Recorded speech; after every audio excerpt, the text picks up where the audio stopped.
Assalamualaikum warahmatullahi wabarakatuh. Guru kita Al-Habib Munzir Al-Musawwad sudah menjelaskan tentang amar ma'ruf nahi munkar. Pemimpin kita baginda Nabi besar Muhammad sallallahu alaihi wasallam adalah tokoh yang paling sukses dalam melaksanakan amar ma'ruf nahi munkar.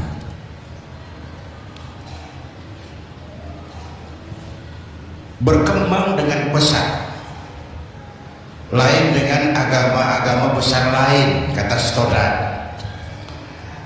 Agama Buddha punya raja Asoka, agama Persia punya raja Cyrus,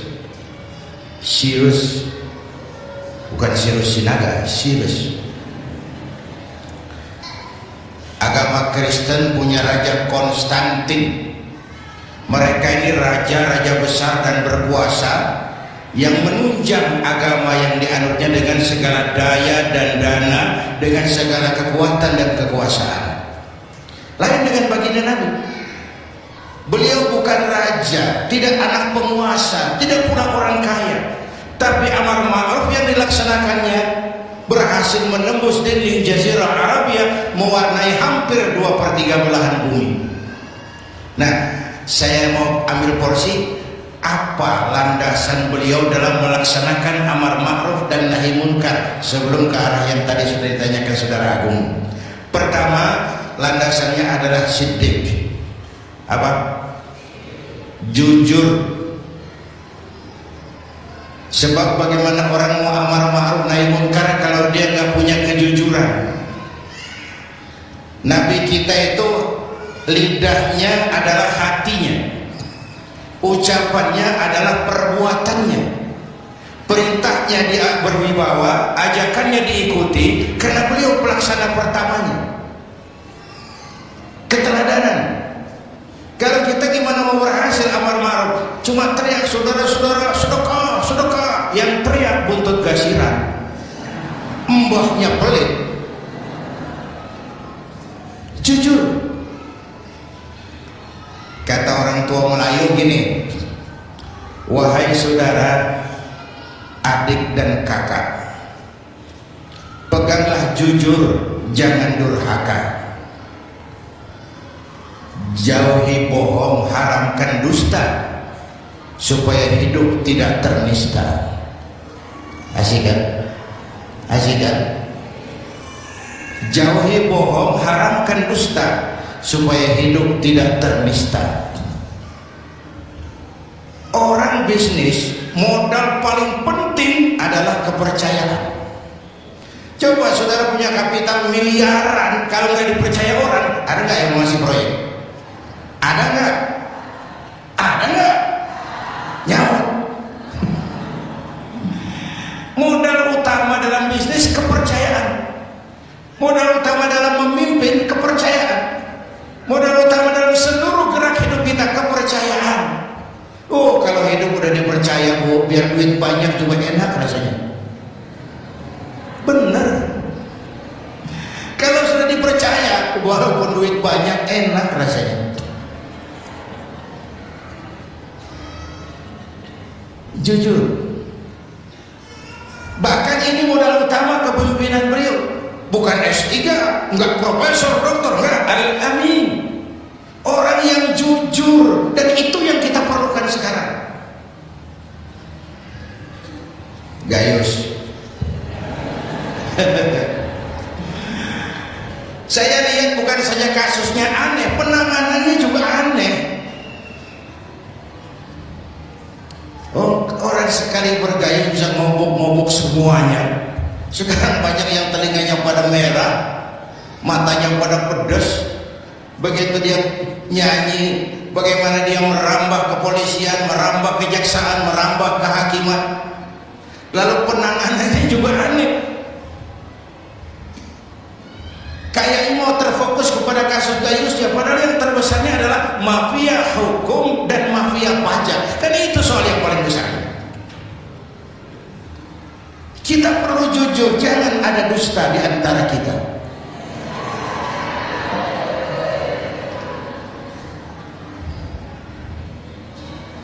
Apa tanda si bintang timur cahayanya terang sampai ke fajar?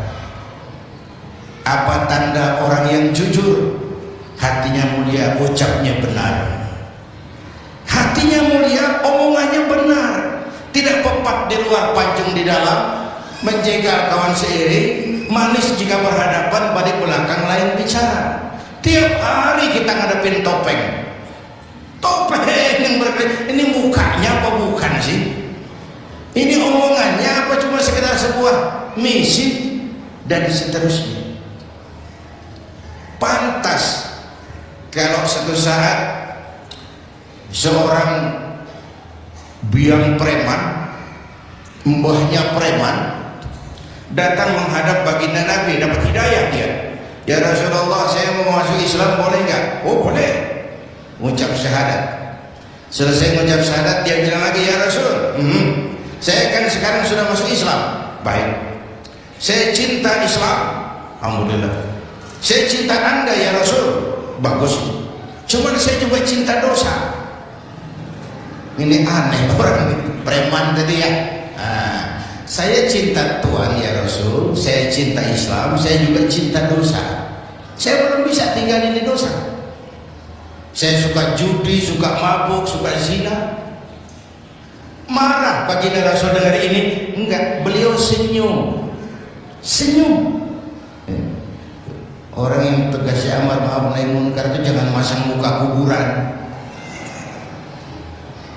Manyuh, muka ditekuk, jangan. Senyum. Lalu beliau bilang, lah Mas, nggak apa-apa deh, cuman begini Mas. Dari Jawa premannya waktu itu. Kamu suka mabuk? Hobi.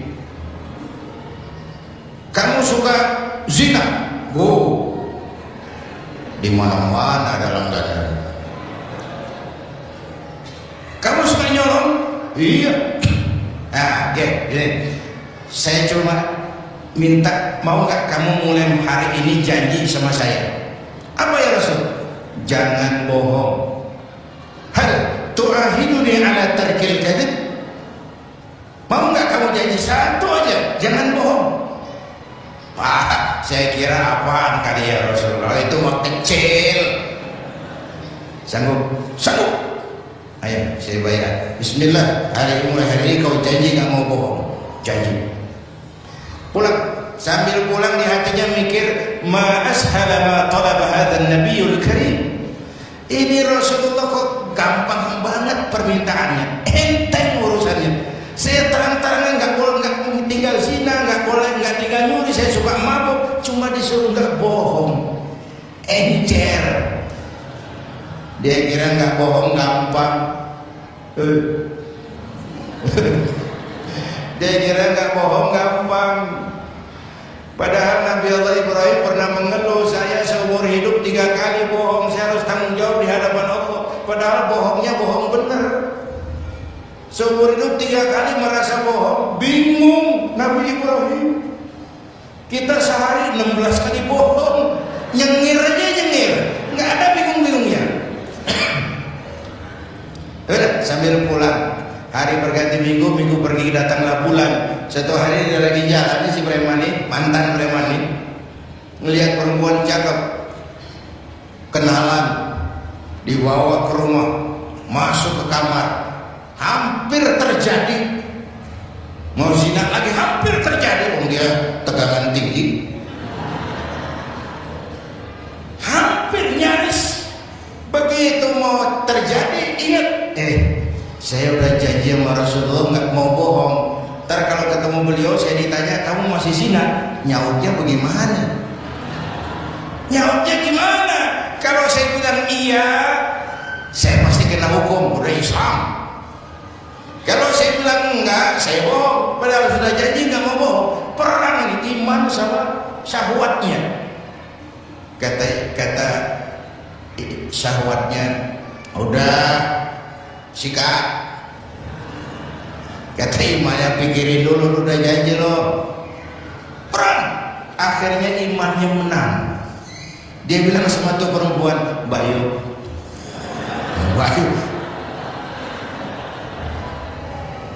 non sewu Bayu, ndak jadi. Loh, ndak jadi piye Mas? Ya wis pokoknya ndak jadi.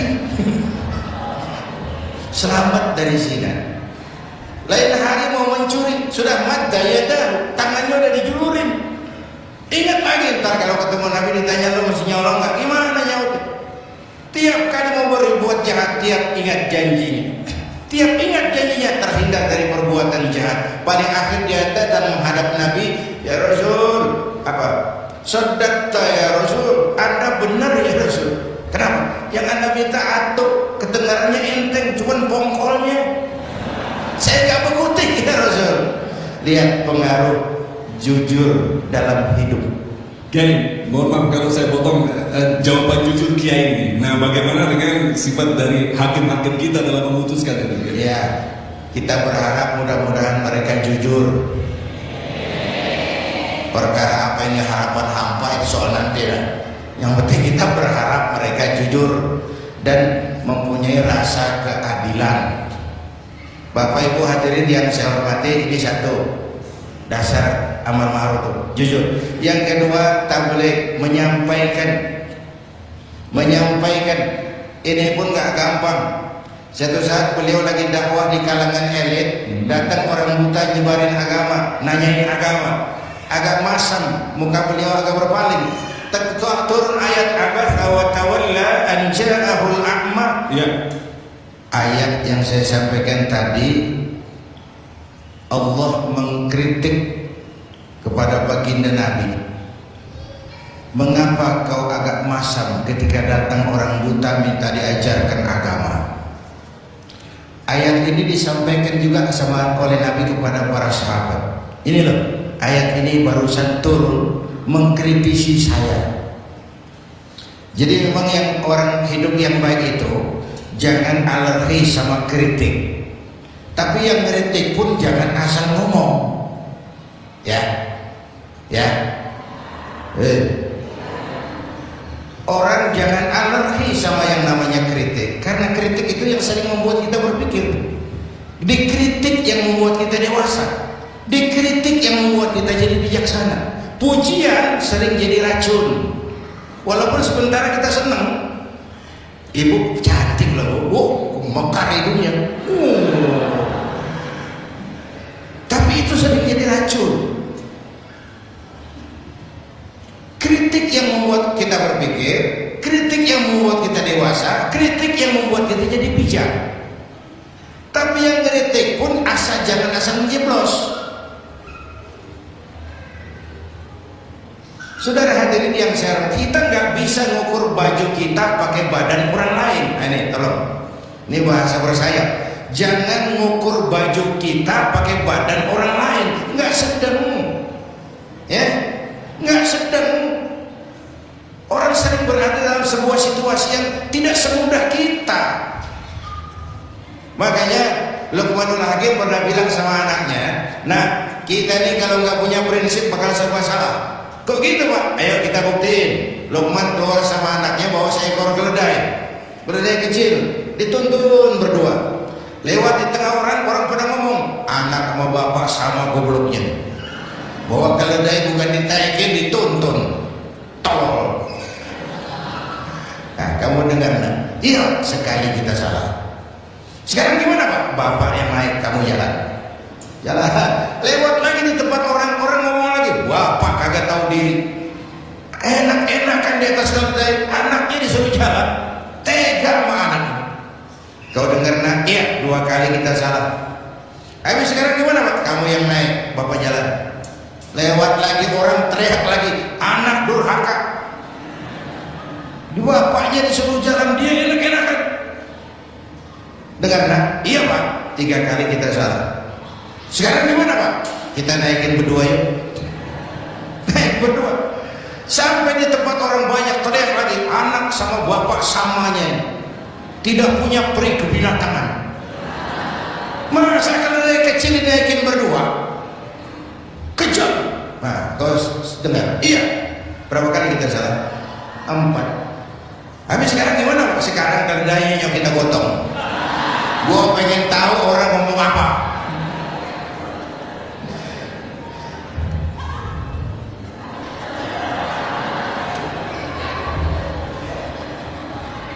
Begitulah Bapak Ibu hadirin, tanpa sebuah prinsip kita sering terombang-ambing. Makanya kita rakyat ini kudu punya filter. Rakyat harus jadi rakyat yang cerdas. Emas pasti kuning. Ya, apa semua yang kuning pasti emas? Rakyat harus cerdas. Ini nyengir tapi mikir nih, ya. Bapak Ibu hadirin yang saya hormati, karena itu kembali kepada sifat menyampaikan, apalagi yang menyangkut hak orang banyak. Orang-orang tua Melayu bilang begini, mengapa orang menembak ungka? Karena merengguh buah embacang. Kenapa orang banyak celaka? Karena serakah dengan hak orang. Anak udang dimakan itik, itik berenang di air timpas. Hak orang jangan diusik. Kalau diusik badan terhempas, hancur. Karena yang menyangkut hakul adami, hak-hak manusiawi itu harus dipenuhi. Tabligh menyampaikan. Ini kan kadang-kadang dari atasnya bagus, di tengah jalan banyak tukang sunat. Turun ke tingkat menengah, di jalur birokrasi, sunatin.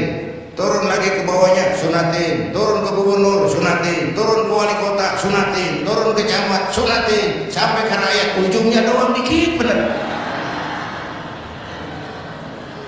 Kebanyakan tukang sunat di negeri kita. Belum lagi kerja mubazir. Itu ada pepatah orang Melayu bilang begini, wahai kawan, banyaklah zikir, mengingat Allah, janganlah mungkir. Wahai kawan, banyak berzikir, mengingat Allah, janganlah mungkir. Hindarkan semua kerja mubazir supaya hidup tidak terisolir. Kerja mubazir itu kayak apa? Kayaknya kenal Ja'ronah. Pernah dengar nama itu? 6 km di luar Mekah itu ada Masjid Ja'ronah, tempat kita ngambil mikot ihram kalau mau umrah. Ja'ronah itu perempuan lugu ya, tipis-tipis sama bego dah. Bego tahu bego? Minum es ditiup, nah itu bego tuh. Dia kira ngebul panas. Ini Ja'ronah kalau malam nenun kain, siang dia rusakin lagi. Supaya apa? Supaya malam punya kerjaan, nenun lagi. Siang dia rusakin lagi, malam dia tenun lagi. Allah sindir kita dengan peristiwa itu. Wala takunu kallati naqadat ghadlaha min ba'di quwwatin ankath. Jangan kamu seperti perempuan lugu itu yang kalau malam nenun kain, siang dia rusak lagi. Malam dia tenun lagi, siang dia rusak lagi. Jalanan udah bener-bener dipaculin. Supaya apa? Besok punya kerjaan dananin jalanan. Berapa banyak proyek Ja'ronah di Indonesia? Tahsilul hasil, mengerjakan yang udah beres. Kan kerja mubazir. Bapak Ibu hadirin yang saya hormati, ini soal tabligh. Yang ketiga sidik amanat, yang kedua amanat ya, yang ketiga tabligh. Amanat itu menyampaikan, bisa menjaga kepercayaan orang, itu penting, itu amanah namanya. Menjaga amanah itu tugas yang mulia. Sama saja kalau tadi Habib sudah menjelaskan amar ma'ruf itu hakikatnya nahi munkar. Nahi munkar itu ya amar ma'ruf, cuma beda orientasinya. Tapi dalam pelaksanaannya amar ma'ruf agak lebih tidak beresiko ketimbang nahi munkar. Kalau kita amar ma'ruf paling-paling orang nggak mau gitu aja. Orang kalau diajak sholat nggak ada yang marah insya Allah, tapi nggak mau ya gitu aja. Tapi kalau dicegah judi, dicegah zina, dicegah judi, oh bandarnya kuat-kuat sekarang. Bandarnya kuat-kuat. Jangankan kelas kita, hukum aja bisa dijual beli, perkara bisa dijual beli. Saya tempo hari saya bilang, rakyat kecil kalau mau laporan kehilangan ayam itu perlu jual kambing. Harga laporannya mahal. Nanti berperkara kepengen menang mesti jual sapi. Cuma mau ngurus ayam hilang, kambing hilang, sapi lengit. Itu kadang-kadang ya kita nggak bisa, karena selalu ada permainan dan itu proses.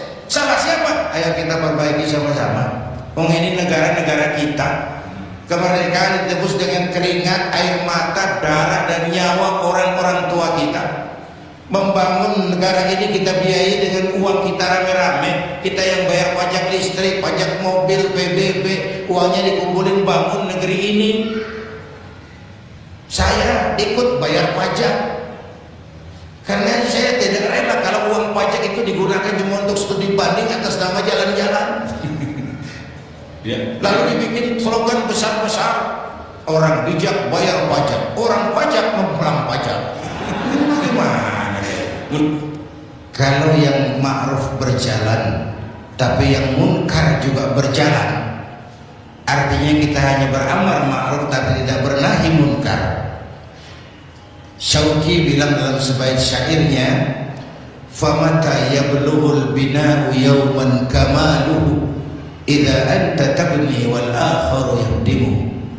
Kapan bangunan mau selesai kalau kamu bangun orang lain ngancurin? Orang Betawi bilang itu namanya kayak nimba kagak dibendung. Gimana air mau kering kalau nimba nggak dibendung? Kenapa? Yang ma'ruf jalan, yang munkar juga jalan. Maka amar ma'ruf nahi munkar harus ditegakkan secara bersama. Satu. Yang kedua, saya sepakat dengan guru kita Habib Munzir bahwa amar ma'ruf nahi munkar sesuai dengan bidang dan keahlian kita masing-masing. Jangan memaksakan sesuatu untuk hal yang memang bukan dunia kita. Saya dulu pernah mimpin partai politik. Dulu zaman jahiliyah. Belakangan saya menyadari politik memang bukan dunia saya. Walaupun partai politik perlu, tapi biarlah orang yang dunianya di situ saja yang mengurus politik. Saya lebih baik sama-sama Habib Munzir lah ngurus umat dan dakwah ini. Jangan memaksakan sesuatu yang memang bukan dunia kita di situ. Kalau kiai disuruh bangun jembatan, apa camat mau ngurusin tahlil? Itu yang kedua. Yang ketiga terakhir, semuanya harus berangkat dari husnuzan, baik sangka. Apa yang terjadi oleh tokoh lintas agama dan sikap Bapak Presiden, kita jembatani dengan husnuzan. Kita percaya pemerintah pasti punya niat baik untuk mensejahterakan rakyat. Kita juga percaya tokoh lintas agama punya tanggung jawab moral.